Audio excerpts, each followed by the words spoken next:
Spiritual ஜோதிடம் TV நேயர்களுக்கு astro KS ஐயங்காரின் பணிவான நமஸ்காரங்கள். வார பலன் 25/3/2024 31/3/2024 வரை உண்டான வாரத்திற்கு என்னென்ன பலன் அப்படின்றத பார்ப்போம். அதற்கு முன்னாடி இந்த வாரத்தில் இருக்கக்கூடிய கோல்சாரம் என்ன, இந்த வாரத்தில் வரக்கூடிய விசேஷ தினங்கள் என்ன, அதை தவிர இந்த வாரத்தில் எந்த ராசிக்காரர்களுக்கு சந்திராஷ்டமம் அப்படின்றதையும் பார்ப்போம். முதலில் இந்த வாரத்தினுடைய கோல்சாரம் காலபுருஷ தத்துவத்தின் முதல் ராசியான மேஷ ராசியில் குரு பகவானும், கன்னியில் கேது பகவானும், கும்பத்தில் 3 கிரகம் செவ்வாய், சனி மற்றும் சுக்கிரன், மீனத்தில் 3 கிரகம் ராகு, சூரியன் மற்றும் புதன். சந்திர பகவான் அதிவேகமாக செல்லக்கூடிய சந்திர பகவான் இந்த வாரத்தில் பார்த்தீங்கன்னா உத்தர நட்சத்திரம் இந்த வாரத்தில் ஆரம்பிக்கும் பொழுது இருக்கார். அதிலிருந்து மூல நட்சத்திரம் இந்த வாரம் முடியும் போது போகிறார். மூல நட்சத்திரம்ன்றது தனுசு ராசியும், உத்தர நட்சத்திரம்ன்றது கன்னியா ராசியும் இருக்குது. 4 ராசிக்கு போகிறார். அதாவது கன்னி, துலாம், விருச்சிகம், தனுசு இந்த 4 ராசிக்கு போகிறார். இந்த வாரத்தில் வரக்கூடிய விசேஷ நாட்கள் அப்படின்னு பார்க்கும்பொழுது இந்த வாரத்தில் பௌர்ணமி, இந்த வாரம் ஆரம்பிக்கும் பொழுதே பங்குனி உத்திர திருவிழா, இது ஒரு பெரிய மிக ஏற்றமான விசேஷம். பௌர்ணமி திதி கார்த்தால் சூரிய உதயத்தை வைத்து சொல்லக்கூடியதுனால பௌர்ணமி திதி இன்றைக்கி மத்தியானம் வரலும் இருக்கும். அதற்கு பிறகு பிரதம திதி, கிருஷ்ணபக்ஷ பிரதம.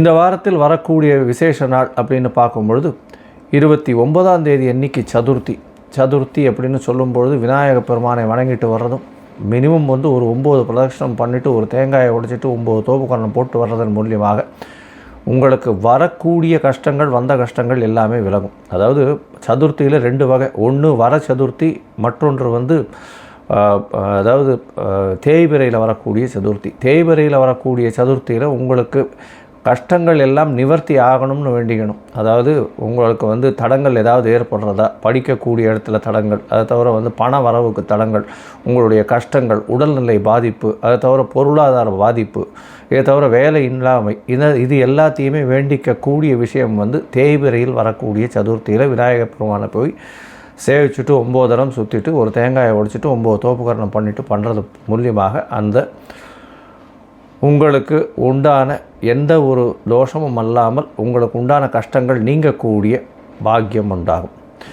வளர்பிறையில் பார்த்தீங்கன்னால் வர சதுர்த்தி அப்படின்னு பேர். வர சதுர்த்தி அப்படின்னு சொல்லும்போது வரங்களை கொடுக்கக்கூடிய சதுர்த்தி அது. அதாவது நீங்கள் என்னென்னலாம் வேணும்னு கேட்கணும். அதாவது எனக்கு திருமணத்திற்கு நல்ல இதுவை கொடு, ஏற்றமான உத்தியோகத்தை கொடு, அந்த மாதிரியான விஷயங்களை கேட்கணும். கஷ்டங்கள் நீக்கக்கூடியது சங்கட ஹர சதுர்த்தி. வர சதுர்த்தி வளர்பிறையில் வர்றது. இப்போ வர்றது சங்கட ஹர சதுர்த்தி அப்படின்னு சொல்லக்கூடியது, சங்கடங்களை போக்கக்கூடிய சதுர்த்தி. சரி, அதற்கு பிறகு பார்த்தீங்கன்னா ஞாயிற்றுக்கிழமை, அதாவது 31ஆம் தேதி அன்றைக்கி சஷ்டி திதி. சஷ்டி அப்படின்னு சொல்லும்பொழுதே முருகப்பெருமானுக்கு ஒரு மிகப்பெரிய விசேஷமான நாள். சஷ்டியில் விரதம் இருந்தால் அகப்பையில் நிச்சயமாக குழந்தை பாக்கியம் ஏற்படும் அப்படின்றது விசேஷம். அதனால் இந்த காலகட்டத்தில், அதாவது சஷ்டி திதி, எல்லா சஷ்டி திதிகளிலும் விரதம் இருக்கிறது ரொம்பவும் விசேஷம். குழந்தை பிராப்தி வேணும்னு பார்க்குறவங்க, அதை தவிர எதிரிகள் அற்ற நிலை இருக்கணும் அப்படின்னு நினைக்கிறவங்க, அதை தவிர கஷ்டங்கள் போகணும்னு நினைக்கிறவா சஷ்டி திதியை முக்கியமாக கொண்டாடணும்.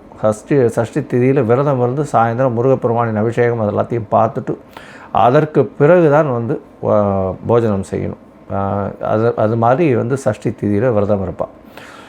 இந்த வாரத்தில் பார்த்தீங்கன்னா எந்தெந்த ராசிக்காரர்களுக்கு சந்திராஷ்டமம் அப்படின்னு பார்க்கும்போது கும்பம், மீனம், மேஷம், ரிஷபம் இந்த 4 ராசிக்காரர்களுக்கு சந்திராஷ்டமம். சந்திராஷ்டமம்னா உங்களுடைய பிறந்த ராசியிலிருந்து 8ஆம் இடத்தில் சந்திர பகவான் மறையும் பொழுது சந்திராஷ்டமம்னு சொல்கிறோம். ஏன் சந்திராஷ்டமம் இவ்வளோ முக்கியத்துவம் பெறுறது அப்படின்னா, சந்திர பகவான் மதிக்காரகன். அவன் மறைந்திருக்கக்கூடிய காலகட்டத்தில் தவறான முடிவுகள் எடுக்கக்கூடும். அதனால் புதிய முயற்சிகள் வேண்டாம், வெளியூர் வெளிவானில் பிரயாணம் வேண்டாம், தேவையற்ற யாருக்கு ஜாமீன் கையெழுத்து போடுறது, இந்த மாதிரியான விஷயங்கள் பண்ணாதீங்க. சரி, இந்த வாரத்தில் பார்த்தீங்கன்னா மேஷம் முதல் மீனம் வரை 25/3/2024 31/3/2024 வரை எப்படி இருக்குது அப்படின்றத பார்ப்போம். அதற்கு முன்னாடி என்னுடைய மொபைல் நம்பர் ஸ்க்ராலிங்கில் வந்துட்டுருக்கோம். உங்களுக்கு அஸ்ட்ராலஜிக்கல் கன்சல்ட் தேவைப்பட்டதுன்னா நீங்கள் எனக்கு ஃபோன் பண்ணிவிட்டு ஃபோன் பண்ணுங்க, உங்களுக்கு அப்பாயின்மெண்ட் தரேன். உங்களுடைய date, time, place of birth, உங்களுடைய பெயர், உங்களுடைய தாய் தகப்பனார் பெயரை வந்து என்னுடைய வாட்ஸ்அப்பில் அனுப்பிச்சிங்கன்னா உங்களுடைய ஜாதகத்தை கணித்து சந்தி இருக்கான்றதை பார்க்கணும். முதல்ல வந்து நட்சத்திர சந்தி, பாத சந்தி, அதை தவிர லக்ன சந்தி, ஏதாவது சந்தி இருக்கா அப்படின்றத பார்த்து உங்களுடைய நட்சத்திரம் என்ன, உங்களுடைய ராசி என்ன, உங்களுடைய லக்னம் என்ன அப்படின்றத ஒழுங்காக குறித்து அதற்கு பிறகு உங்களுடைய தசாபுக்தி அந்தரம் சூக்ஷ்மம் எப்படி இருக்குன்றதை பார்த்து இன்றைய கோல்சார பிரகாரம் வந்து உங்களுக்கு என்னென்ன பிரச்சனைகள் இருக்குது, அதற்கு என்ன எளிய பரிகாரங்கள் செய்ய முடியும் அப்படின்றத கண்டிப்பாக சொல்கிறேன். சரி, இப்போ மேஷம் முதல் மீனம் வரை 25/3/2024 31/3/2004 வரலும் எப்படி இருக்குது அப்படின்றத பார்க்கலாம். சிம்மம், மகம், பூரம், உத்திரம் இந்த 3 நட்சத்திரம் 9 பாதங்களை கொண்ட ராசி. ராசியின் அதிபதினு சொல்லக்கூடியவர் சூரிய பகவான் ராசிக்கு 8ஆம் இடத்தில் மறைந்திருக்கக்கூடிய காலகட்டம். உடல் நலத்தில் சற்று கவனம் தேவை. உங்களுடைய ராசிக்கு 2ஆம் அதிபதியும் வந்து 8ஆம் இடத்துல நீச்சப்பட்டு போயிருக்கிறதுனாலையும் சூரிய பகவானோடு சேர்ந்து இருக்கிறதுனாலையும் தவறான முடிவுகள் எடுக்கக்கூடிய காலகட்டமாக இந்த வாரம் அமையிறது. இந்த வாரத்தில் பார்த்தீங்கன்னா 8ஆம் இடத்துல இருக்கக்கூடிய ராகு மறைந்த பொருட்களை, மறைந்த செல்வங்களை கொடுக்கக்கூடிய காலகட்டமாக இருக்கும். அதாவது மறைந்த செல்வங்கள்னால் அதை என்ன சொல்கிறது, அக்கௌண்ட்டில் வராத திடீர்னு பணவரவு, அதாவது எதிர்பாராத இடத்துலேருந்து வரக்கூடிய சில விஷயங்கள். அந்த ஷேர் மார்க்கெட் இதெல்லாம் வந்து எப்போயோ இன்வெஸ்ட் பண்ணி வச்சுருப்பீங்க, அது திடீர்னு வந்து உங்களுக்கு 10 மடங்காக 100 மடங்காக கொடுக்கக்கூடியதாக இருக்கும். இல்லைன்னா அதாவது நேர்முகமாக சில பணம் வராத இருக்கக்கூடிய பணங்களை மறைமுகமாக வரக்கூடிய வாய்ப்புகள் நிச்சயமாக இருக்கும். இந்த வாரம் உங்களுடைய ராசிக்கு 7ஆம் இடத்துல 3 கிரகங்கள் இருக்குது. அதாவது செவ்வாய், சுக்கிரன் மற்றும் சனி பகவான். சனி பகவான் வந்து உங்களுக்கு வந்து 7ஆம் இடத்துல இருக்கிறதுனால கணவன் மனைவியிடையே சற்று பிரச்சனைகள் இருக்கக்கூடும். அதை தவிர வந்து உங்களுடைய உடல்நிலையில் பிரச்சனைகள் இருக்கக்கூடும். ஏன்னா கண்டக சனியாக இருக்கிறதுனால இருந்த போதும் சுக்கிர பகவான் அங்கே இருக்கிறதும் உங்களுடைய யோகாதிபதி அப்படின்னு சொல்லக்கூடிய செவ்வாய் பகவான் 4க்கும் 9க்கும் உண்டானவர் வந்து 9க்கு 11 இருக்கிறது பெரிய விசேஷத்தை கொடுக்கக்கூடிய காலகட்டமாக இந்த வாரம் அமைகிறது. அதை தவிர வந்து ஒரு கேந்திராதிபதி இன்னொரு கேந்திரத்தில் இருக்கிறதன் மூலியமாக நல்ல ஒரு ஏற்றம் கிடைக்கக்கூடிய காலகட்டம். பார்ட்னர்ஷிப் பிஸ்னஸில் நிச்சயமாக நல்லபடியாக இருக்கக்கூடிய காலகட்டமாக இருக்கும். இருந்தாலும் சிறு சிறு தொல்லைகள் சனி பகவானால் கொடுக்கப்பட்டாலும் பார்ட்னர்ஷிப்பில் நல்லபடியாக இருக்கக்கூடும்.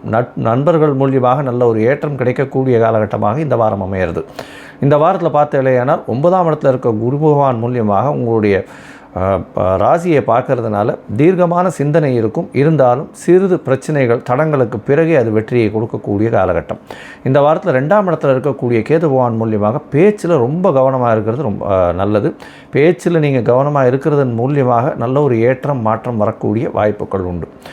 உங்களுடைய ராசிக்கு பார்த்தடையானால் அதிவேகமாக செல்லக்கூடிய கிரகமான சந்திர பகவான் இந்த வாரம் பார்த்தலையானால் உத்தர நட்சத்திரத்திலேருந்து, அதாவது உங்களுடைய ராசிக்கு 2ஆம் இடத்துலேருந்து ஆரம்பிக்கிறார். 2ஆம் இடத்துலேருந்து ஆரம்பிக்கிற சந்திர பகவான் 25/3/2024 31/3/2024 வரலும் உண்டான நாட்களில் 27ஆம் தேதி அதிகாலை ஒரு 3-3:30 மணி வரலும் வந்து 2ஆம் இடத்துல இருக்கார். பௌர்ணமி யோகம் அமையிறது. நல்ல ஒரு விசேஷத்தை கொடுக்கக்கூடிய யோகம். 12ஆம் அதிபதி 2ஆம் இடத்துல இருக்கிறதுனால சுப செலவுகள் வரக்கூடிய வாய்ப்புகள் நிச்சயமாக உண்டு.